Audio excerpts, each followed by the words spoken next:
In today's video, I am going to be breaking down Tyrese Proctor and how good he really is because he's been having in a huge NBA Summer League. So let's get down, let's check him out and see what he has been able to do this summer. If you want to become a very good shooting guard, make sure to go check out the shooting guard blueprint that is down in the description below. So the one thing that I really like what he does in this clip is how he's able to set up this screen. So number one, if you are looking to get a screen along the 45 or the wing, this right here is the 45. Some coaches will also call it the wing. I call it both. However, what he does right here is really good. He takes that first jab to back up that defender until that screener comes. He does that quick jab one more time, as we can see right here, and then he's able to come off that screen. Because of that jab, it was able to back up the defender to force him onto the screen, and he got stuck on the screen because of it, which then allowed a massive gap between himself and his defender, which then allowed him to be able to shoot this three-point shot, as we can see right here. Now, I actually really like his shooting form. It does allow the ball to go up the middle of his body, which is something that I like players doing if they find it more comfortable. And then, when he gets up into his set point, the ball is over his upper arm. Then he's got his shoulder and elbow in line with the rim. This is absolutely fantastic, and there are a lot of closer up clips in other videos that will show how that works. It's absolutely phenomenal, and I really like his actual drop on the ball, where the drop on the ball is about at that 38 degree. This one's a bit shallow, just mainly because of where I had that line. But if we clear it out and we redraw this line, he's at about 40-ish degrees. See, you want to be between that 40 to about 44, 45 degree range, because if the ball drops from too high, there's too much gravity. Gravity will actually add extra pressure to the ball, which will potentially have it hit the rim harder and bounce out, while too narrow, let's say coming down at let's say a 35 degree angle, let's call this 35 just for the sake of it, the rim will look a lot smaller. So if this is the ball and it's traveling in a high arc, the rim looks big. However, if it's traveling at a low arc, then the rim is going to look smaller to it and has a higher probability of bouncing out, which means that between 40 and 45-ish degrees, 44, whatever, is ideal. Now, I like how he does his jabs, so we're going to zoom into this clip. It's going to be a little bit more blurrier than the rest. However, what we can see right here is he does this quick jab towards that right, or his right side, our left. That, again, allows him to be able to set his man up on that screen so that he's able to attack that rim, and he is able to attack that rim. He is able to finish with a floater, which is absolutely fantastic.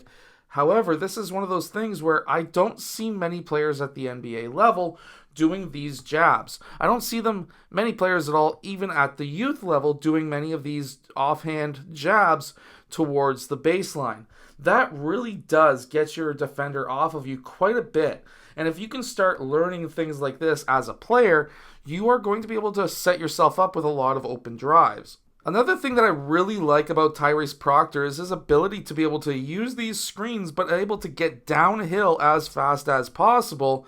He does this little skip out so that he draws the defender here, but by drawing that defender, and especially considering that he is a center or forward, we'll just say center/forward because he could technically play either. That draws his player out. That draws a lot of momentum for that defender out towards him, so he starts to drive. Right now, he's got the lane if he wants to take it, and he does. He's able to get through. He picks that ball up before the gap defender, and we should all learn how to play great corner gap defense. All that you're doing here is just trying to get your hand in to try and disrupt that pass, and then returning back to your man, as we can see him do right here, so that this man is no longer open for the pass, because if gap helps here, it's a kick out for a wide open three. So he does fantastic gap defense, but Tyrese Proctor is able to attack, and he draws 3 defenders.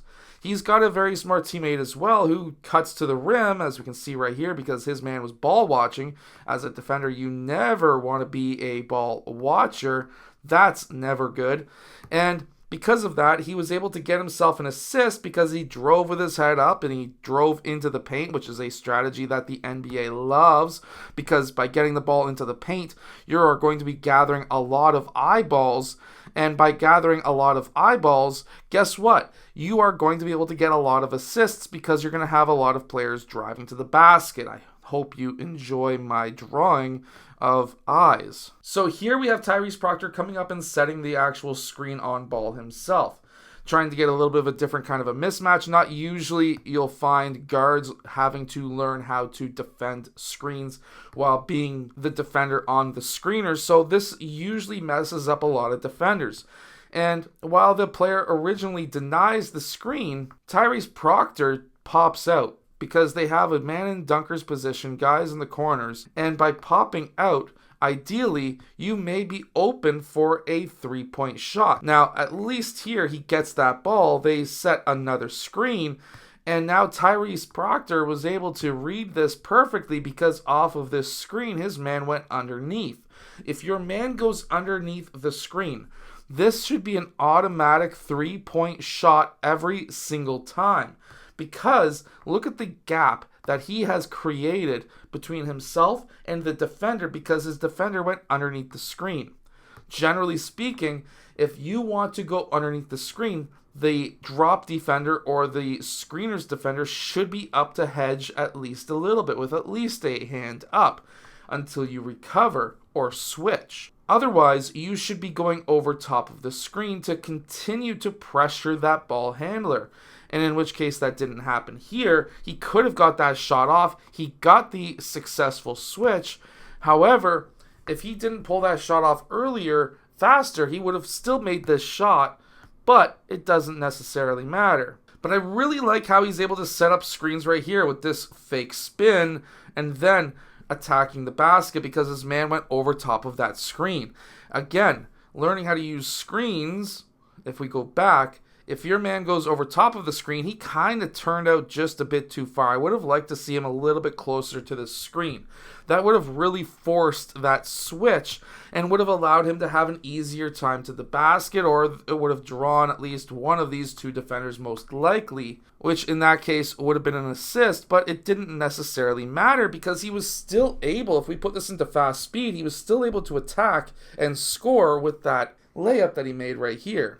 But if you want to become a smarter guard, as Tyrese Proctor is, make sure to go check out the shooting guard blueprint that is down in the description below, because that is what is going to be able to teach you to become smarter and know how to use screens. I'll see you guys again in my next video.